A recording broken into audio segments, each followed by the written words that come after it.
Hi అందరికీ. మనందరికీ తెలుసు గతంలో జగన్మోహన్ రెడ్డి గారు సీఎంగా ఉన్నప్పుడు సినిమా ఇండస్ట్రీకి సంబంధించిన పెద్దలతో అంటే కొంతమంది పెద్ద హీరోలతో అలాగే ప్రొడ్యూసర్లతో ఒక సమావేశం అయితే నిర్వహించడం జరిగింది. ఈ సమావేశం యొక్క ముఖ్య ఉద్దేశం ఏంటంటే సినిమా ఇండస్ట్రీకి సంబంధించిన సినిమా రిలీజ్ అప్పుడు రేట్లు పెంచుకోవడం, వీటన్నిటి మీద కూడా జగన్మోహన్ రెడ్డి గారు వాళ్ళతో ఒక మర్యాదపూర్వక భేటీ అనేది నిర్వహించడం జరిగిందనమాట. అయితే అప్పుడు జగన్మోహన్ రెడ్డి గారు సినిమా ఇండస్ట్రీకి సంబంధించిన పెద్దలను కలిసినప్పుడు ఆయన వ్యవహరించిన తీరు అనేది చాలా మంచిగా ఉందన్నమాట. ఆయన సినిమా ఇండస్ట్రీ వాళ్ళకి గౌరవం ఇస్తూ చాలా మంచిగా గౌరవప్రదంగా ఇక్కడ మనం కలిశారనమాట. ఇక్కడ మధ్యలో జగన్మోహన్ రెడ్డి గారు ఉండే చుట్టుపక్కల వీళ్ళందరూ ఉన్నారు. అయితే ఇప్పుడు తెలంగాణలో సినిమా ఇండస్ట్రీకి సంబంధించిన సినీ కార్మికులు ధర్నాలు చేస్తున్నారు. ఎందుకు ధర్నాలు చేస్తున్నారు అంటే సినిమాకి సంబంధించిన హీరోలేమో చాలా పెద్ద స్థాయిలో బాగుపడుతున్నారు, కానీ ఎప్పటి నుంచో సినిమా ఇండస్ట్రీలో కార్మికులుగా ఉన్న కింది స్థాయి వాళ్ళకి మాత్రం ధరలు పెంచట్లేదు, అంటే జీతాలు పెంచట్లేదన్నమాట. అయితే దీని మీద వాళ్ళు స్ట్రైక్ చేస్తున్నారు, గత కొంతకాలంగా స్ట్రైక్ చేస్తున్నారు.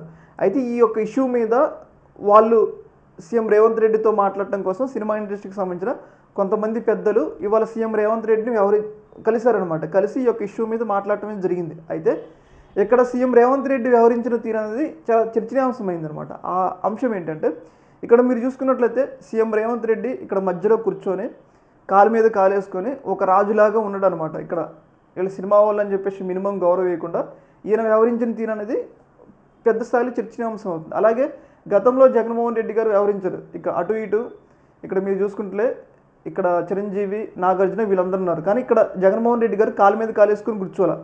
కానీ ఇక్కడ మీరు చూసుకుంటే సీఎం రేవంత్ రెడ్డి కాలు మీద కాలేసుకొని కూర్చుండనమాట. అయితే ఈ విషయాన్ని చాలా పెద్ద స్థాయిలో ట్రోల్ చేస్తున్నారు అనమాట. ఏంటంటే గతంలో జగన్మోహన్ రెడ్డి గారు సినిమా వాళ్ళకి ఇవ్వాల్సినంత రెస్పెక్ట్ ఇచ్చినా కానీ సినిమా వాళ్ళు మాత్రం జగన్మోహన్ రెడ్డి గారిని తీవ్ర స్థాయిలో వ్యతిరేకించారు. జగన్మోహన్ రెడ్డి గారు ఓడిపోవడంలో వాళ్ళు కూడా చాలా కీలకమైన పాత్ర పోషించారు. ముఖ్యంగా చిరంజీవి నమస్కరించిన విధానాన్ని టీడీపీకి సంబంధించిన అనుకూల ఛానళ్ళు చాలా పెద్ద స్థాయిలో వాడుకొని జగన్మోహన్ రెడ్డి గారికి యాంటీగా చేయడంలో చాలా సహకరించినాయి. కానీ ఇప్పుడు సీఎం రేవంత్ రెడ్డి సినిమా వాళ్ళతో ఇంత స్థాయిలో వ్యతిరేకంగా వ్యవహరించినా కానీ ఎవరు కూడా, ముఖ్యంగా మనం చూసుకున్నట్లయితే టీడీపీ అనుకూల ఛానల్ కానీ అలాగే సినిమా ఇండస్ట్రీకి పెద్దలు కానీ టీడీపీ వ్యక్తులు కానీ ఎవరు కూడా సీఎం రేవంత్ రెడ్డిని ఒక్క మాట కూడా అనట్లేదు అనమాట. అయితే దీని మీదే అనమాట, అంటే తమకు కావాల్సిన వాళ్ళు ఎంత నష్టం అంటే ఎంత అవమానపరిచినా కానీ ఏమనరు, కానీ జగన్మోహన్ రెడ్డి గారు మాత్రం ఎంత మంచిగా వ్యవహరించినా కానీ దాన్ని జగన్మోహన్ రెడ్డి గారికి వ్యతిరేకంగా బురదల్లే విధంగా ప్రయత్నాలు చేస్తారని చెప్పేసి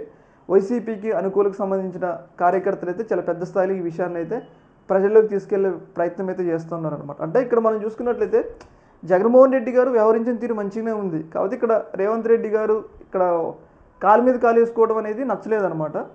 అయితే దీనికి చాలా పెద్ద స్థాయిలో ట్రోల్ అయితే చేస్తున్నారు అనమాట. అంటే జగన్మోహన్ రెడ్డి గారు ఎంత మంచిగా చేసినా కానీ ఆయనకు వ్యతిరేకంగా కుట్రలు పన్నుతూనే ఉంటారు అన్నట్లుగా వైసీపీ కార్యకర్తలు ఈ విషయాన్ని ప్రజలకు తీసుకెళ్లే ప్రయత్నం అయితే చేస్తున్నారు. ఈ యొక్క అంశంలో మీ యొక్క అభిప్రాయాన్ని కింద కామెంట్లో తెలియజేయండి. ఓకే, మరి థ్యాంక్ యూ.